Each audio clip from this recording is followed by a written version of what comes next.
ఆసిఫాబాద్ నియోజకవర్గ అభివృద్ధి లక్ష్యంగా ముందుకు వెళుతున్నామని బీఆర్ఎస్ పార్టీ ఎమ్మెల్యే అభ్యర్థి కోవలక్ష్మి తెలిపారు. రాష్ట్ర ప్రభుత్వం చేస్తున్న అభివృద్ధి తమ గెలుపుకు దోహదపడుతుందని, రాబోయే ఎన్నికల్లో భారీ మెజారిటీతో గెలుస్తానని ధీమా వ్యక్తం చేస్తున్న ఎమ్మెల్యే అభ్యర్థి కోవలక్ష్మితో మా ప్రతినిధి Arun Kumar face to face.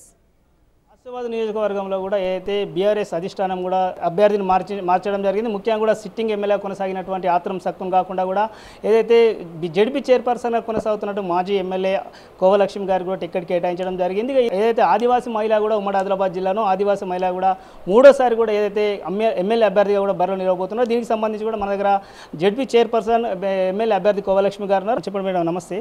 నిజానికి కూడా ఏంది అసలు పరిస్థితి, ఎటువంటి అంశాలతో మీరు రేపు ఎన్నికలకు వెళ్ళేటువంటి అవకాశం ఉంది? ఇప్పుడు గౌరవ ముఖ్యమంత్రి గారు నాకు ఒక ఆదివాసీ బిడ్డగా నన్ను గుర్తించేసి మూడోసారి కూడా టికెట్ ఇవ్వడం అనేది నిజంగా సార్కి పాదాభివందనాలు. నిజంగా ఈరోజు మేము గ్రామాలలో తిరుగుతున్నాము. అప్పటికి సార్ చేసిన వంటి అభివృద్ధి పథకాలు దాంతోపాటు ఇవాళ స్కీమ్స్ అండి. ఏ ప్రభుత్వంలో ఏ ముఖ్యమంత్రి కూడా ఇటువంటి స్కీమ్స్ చేయలేదు వాస్తవంగా, ఏ రాష్ట్రంలో కూడా. ఇవాళ కాంగ్రెస్ ప్రభుత్వంలో కాంగ్రెస్ వాళ్ళు చెప్తున్నారు మేము ఇది చేస్తున్నాము అది చేస్తున్నాము అని చెప్తున్నారు. ఏది కూడా వాళ్ళు చేయట్లేదు. ఇప్పుడు కూడా వాళ్ళు ప్రజెంట్గా వేరే రాష్ట్రాలలో మరి వాళ్ళు సీఎంగా ఉన్నారు, కాంగ్రెస్ ప్రభుత్వం ఉంది, మరి అక్కడ ఎందుకు చేయట్లేదు? ఒక్కటే స్కీమ్ ఒక్కటనే పెట్టమనండి, ఒక కళ్యాణ లక్ష్మణ పెట్టమనండి, లేకపోతే రైతు బంధు అని ఇమ్మని చెప్పండి, లేకుంటే రుణమాఫీ అని వాళ్ళు చెప్తున్నారు కదా.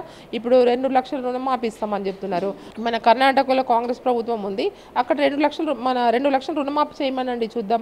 ఎందుకంటే గతంలో కూడా వాళ్ళు ఏది కరెక్ట్ అమలు చేయలేదు. ఇప్పటికే కూడా చాలా ప్రాంతాల్లో ఏదైతే ఈ మారుమూల గ్రామాలకు సంబంధించి కూడా ఆసిఫాబాద్ నియోజకవర్గంలో పూర్తి స్థాయిలో కూడా ఎక్కడ కూడా రోడ్లు లేనటువంటి పరిస్థితి, చాలా ఇబ్బందులలో ఉన్నటువంటి పరిస్థితి. నిజంగా కూడా గతంలో పనిచేసినటువంటి ఎమ్మెల్యే గారు ఆ గ్రామాలపై కూడా దృష్టి పెట్టలేదు అనేటువంటి ఆరోపణలు నిజంగా కూడా ఈసారి మీరు వాటి మీద ప్రత్యేక శ్రద్ధ పెట్టి ఏమన్నా అంటే ఎటువంటి ముందుకెళ్ళేటువంటి అవకాశం ఉంది? ఏమి శ్రద్ధ అని లేదండి. ఇప్పుడున్న ఎమ్మెల్యే గారు కూడా పనిచేశారు.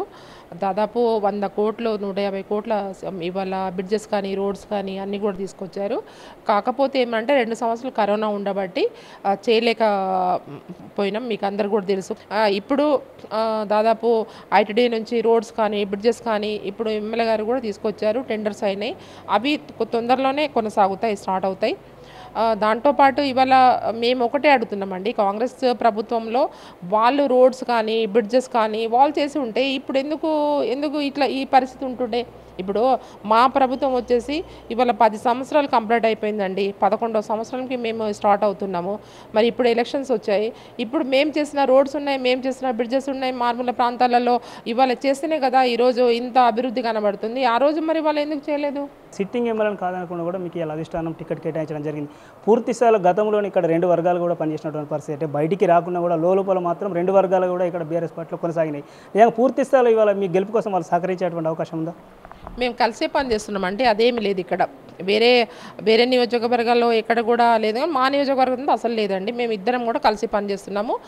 ఆత్రం సక్కుదాదా గారు కూడా నేను కూడా ఇద్దరం కూడా మేము కలిసి పనిచేస్తున్నాం. వారు కూడా సహకరిస్తారు, మేము కూడా వారికి సహకరిస్తాం. మంచిగా ఇక్కడ మేము ఇద్దరం కూడా కలిసి పనిచేస్తున్నాం. అయితే ఆసిఫాబాద్ నియోజకవర్గం కూడా ఇప్పటికి కూడా పూర్తి స్థాయిలో అభివృద్ధిలో కూడా వెనుకబడింది అనేటువంటి ఆరోపణలు.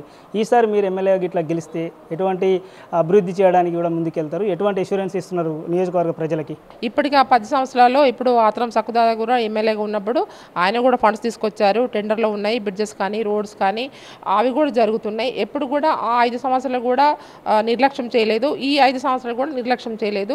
చాలా బాగా నడుస్తున్నాయి. ఇంకా కూడా మన ప్రభుత్వం మీదనే, ముఖ్యమంత్రి మీదనే ప్రజలందరూ కూడా మంచి పనులు చేస్తున్నారు. రోడ్స్ అవుతున్నాయి, బ్రిడ్జెస్ అవుతున్నాయి.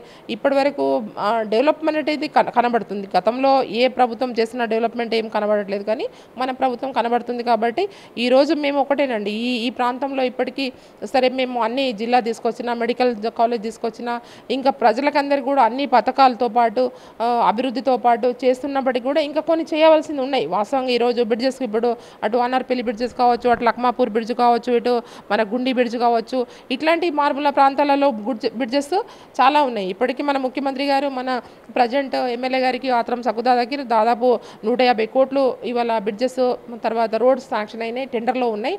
అవి కంప్లీట్ అయిపోతే నిజంగా పూర్తిగా కూడా కంప్లీట్ అయినట్టే. ఇప్పుడు మాకు బంబార కోసారా ఉంది, అట్లాంటి గ్రామాలు ఉన్నాయండి. అట్లాంటి ఉన్న వాటికి కంప్లీట్గా చేస్తాం. గతంలో వాళ్ళు ఏది కూడా చేయలేరు కాబట్టి ఈరోజు మన ప్రభుత్వం చేస్తుంది, మన ముఖ్యమంత్రి గారు చేస్తున్నారు. మా ముఖ్యమంత్రి మీద నమ్మకం ఉంది ప్రజలందరూ కూడా. మా ప్రభుత్వం మీద ఉంది, మా మీద ఉంది నమ్మకం కాబట్టి మంచి మెజార్టీతో గెలవబోతున్నాం. రైట్.